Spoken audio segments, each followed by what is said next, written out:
Welcome back to the bench, or welcome if you haven't been here before. It's a rare night. The K2 is running, and I normally have S8 noise level. I actually have signals I can listen to, so it's kind of pleasant. So that's the background music. The bench is still left in the same shape it was when we were playing with the Norcal40 B and the Pacesetter. And I remember now, long back I had a Curtis Keyer, and every time you left it on, it would kill the battery. So I'm pretty sure I did that. So first we'll check. We'll get the Klein out of glare mode. There we are. And we're into DC mode. So I'll check the battery first because I think I killed it. And then I'm going to try to temporarily stuff it in the case. That's why it doesn't work, 1.28 volts. So we'll get rid of that. And we'll put a real battery in that works, and I'll try to remember to shut it off. And let's see, we'll put that ready for recycling soon. Let's see what this one says. This one says 9.47. We can live with that. All right, let's connect it up. And usually Curtis Keyers make a beep when you plug them in, so that's another indication the battery is good. So now, the problem with this thing, I think, is the speaker is slightly too big. So if you grab the cover, you can see it used to be here. If I put it there, it seems to interfere with the thickness of the bencher when I slide it on. So I think I'm just going to do a little bit of hacking together here and put it in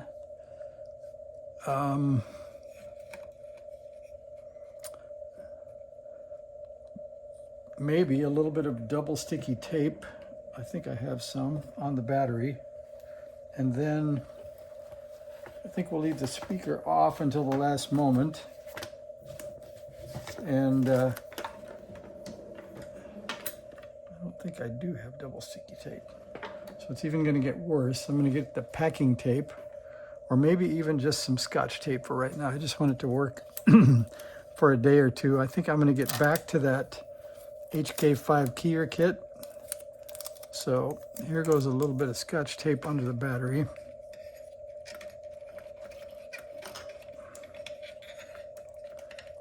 So I think we can stick that down and then try to slide the bencher on this. And so I had an 1/8 inch jack on this with a regular cable, and I think I was in a hurry and too lazy to take it off.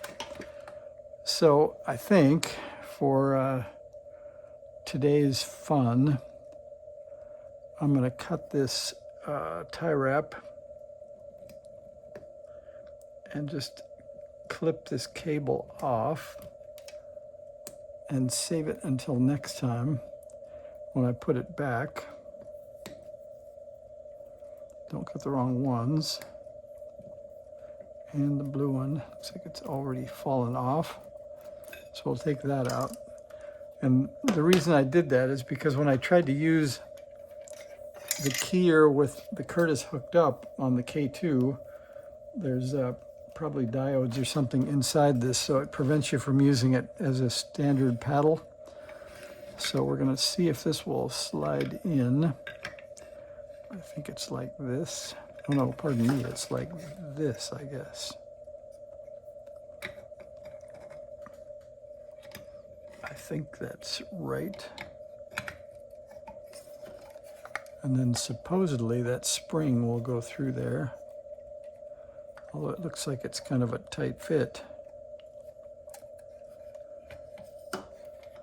Yeah, it seems like this Keyer or Pacesetters in general, they've got the hole offset just a bit, so it's going to interfere with the spring.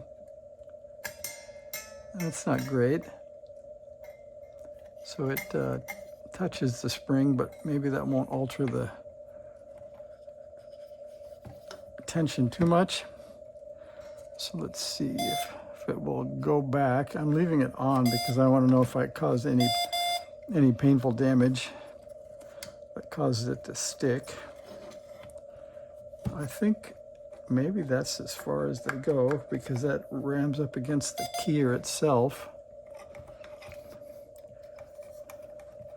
I don't know if any screws go through, or you just...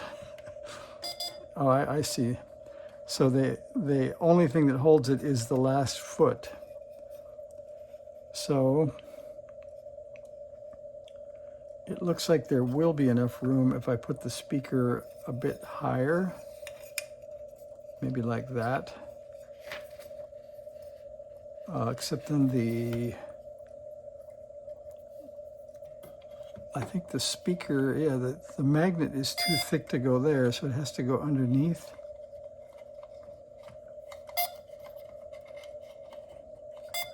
What a nice situation. All right, so we'll put it over to the right, and again, we'll call this, you know, there was an old man that lived across the street from me when I was a kid, and whenever something was done in a shoddy way, he said that was the work of a prune picker. And I don't know what he had against prune pickers, but I think I'm being a prune picker right now, because I'm going to tape the speaker to just for right now. We're going to try this and see if that will hold it in the right spot, because I plan to take it out in a day or so anyway. There is a rumor of an 8044 chip somewhere in my parts bins. I remember it, but I don't know which box it's in. So let's see, the cable comes out the side, I think. And the last foot goes in.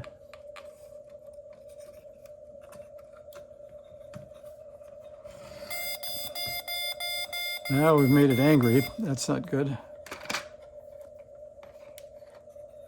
So we'll stick that under here. Now all of this is to get some stuff out of the way so I can show you the latest thing that came in the mail.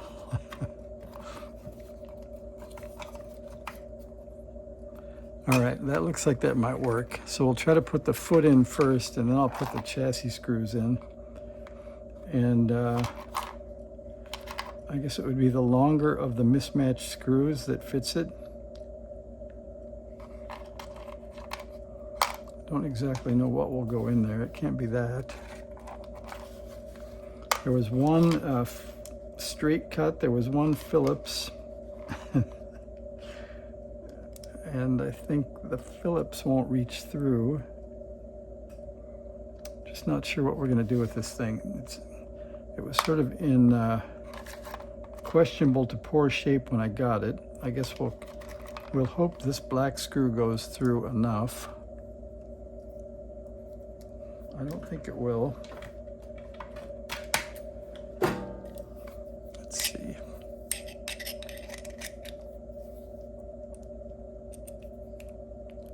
The screw, the rubber foot's so hard that it won't stretch out.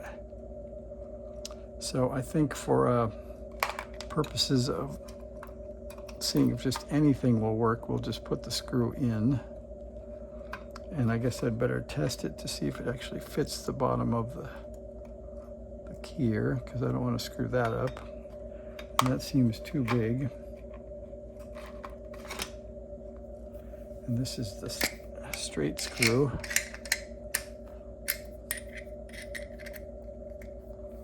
So we'll see if that fits.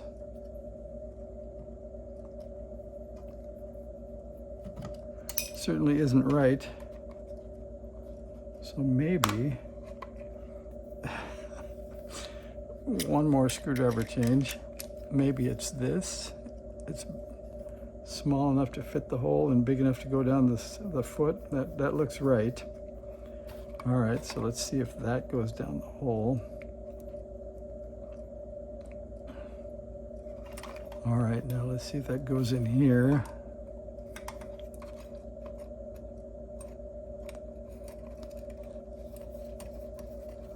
No, I don't think there's enough screw left sticking out of that.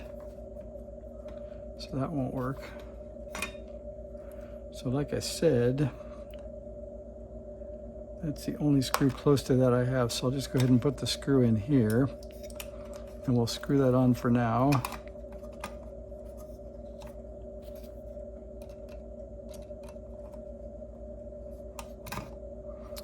And that means I've got to, you've made it mad again. We've got to push it back a bit. And now the speaker is running interference fit with something. I think the battery maybe. So let's see if the Scotch tape will let loose enough for us to get that in there. This is both ugly and mechanically horrible.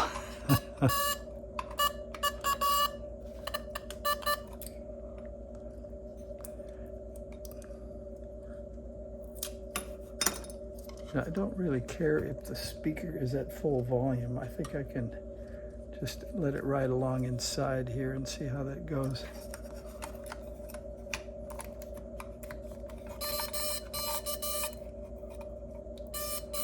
We're starting to send code even though we're not trying to.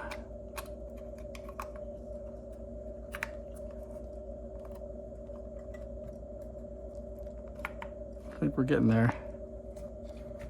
We're up against that ring.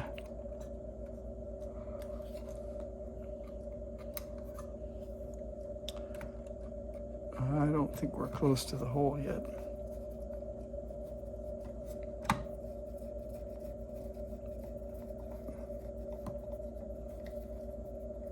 All right, that's in.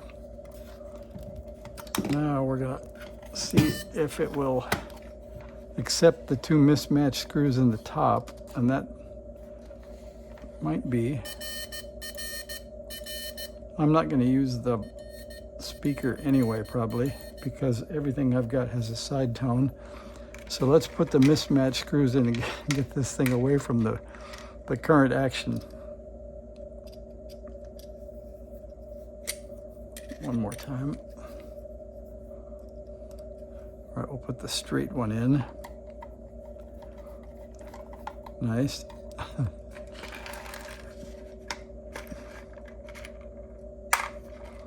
And the Phillips. And then we'll say it's not pretty, but it's pretty enough. And then if you want to hang around for a minute, I'm going to answer the question, which I think the guy was right. So he said, let's see.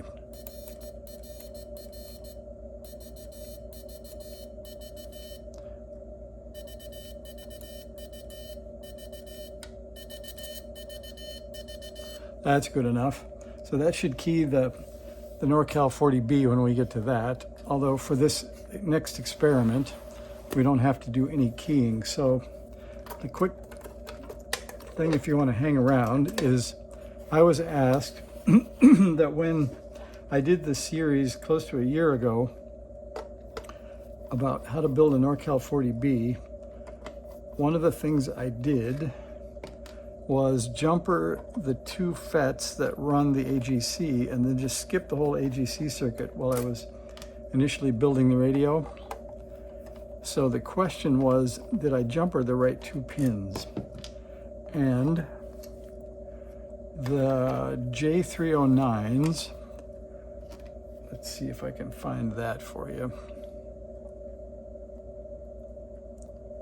So the J309, let's see, that's the Norcal40 B.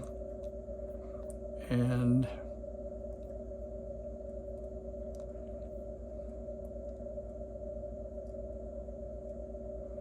all right, so you'll have to pardon my graphics here, but you can see upside down that the pass transistors on the AGC are J309s. And what I was doing was jumpering those. And if we go look at a J309 data sheet, so there's a J309, and we can see that they're numbered 1, 2, 3 left to right, facing the flat side of the transistor. And that would mean they would be drain, source, gate. So if I was jumping across pin 1 and 2, I would be jumping across the drain and the source. Oh, pardon me, no, I'd be jumping, if I did, on the picture, that's true, but if I did that on the diagram, that would be jumping 1 to 3. So the commenter was correct. I was jumping drain to gate, and somehow, I'm not sure why that allowed me to get signal through the radio. But I think we can look and see on the board, and we'll see if that is indeed true. So they were, let's see, we need to reference the Chrome copy of the catalog or of the book again. So they are Q2 and Q3. So let's see here. So Q2 and Q3. Let's see. There's Q2 and there's Q3.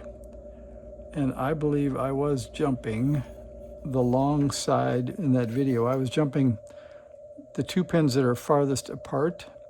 So that would have indeed not been would not have been going from drain to source. So we'll give the person credit, and then I think we'll come back and do an experiment and see if it indeed does cause the AGC to get jumped. And I'll do that because there's still a lot of pressure going on. Neville has already finished his Norcal30, and I haven't even started. So I have the kit. So I promise, excuse me, when I build the kit and get ready for the Norcal30 activities, that I will go through the same steps as I did in the original series a year ago, and we'll see if I can jump the AGC circuit correctly this time.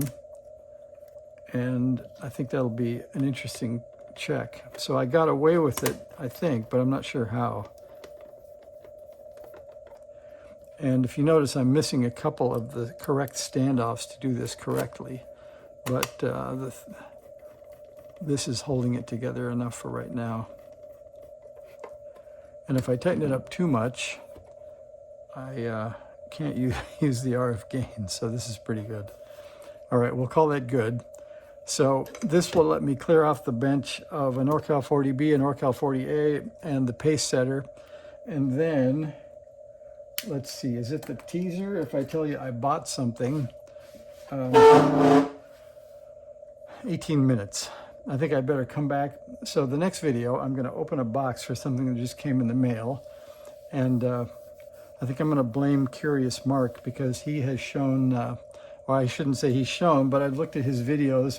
Some are a year or two old, but he's looked at some Tektronix scopes, some power supplies, and he sort of has my test equipment appetite up a little bit. So I'll show you something in the next video that was a result of that. So thanks for watching. See ya.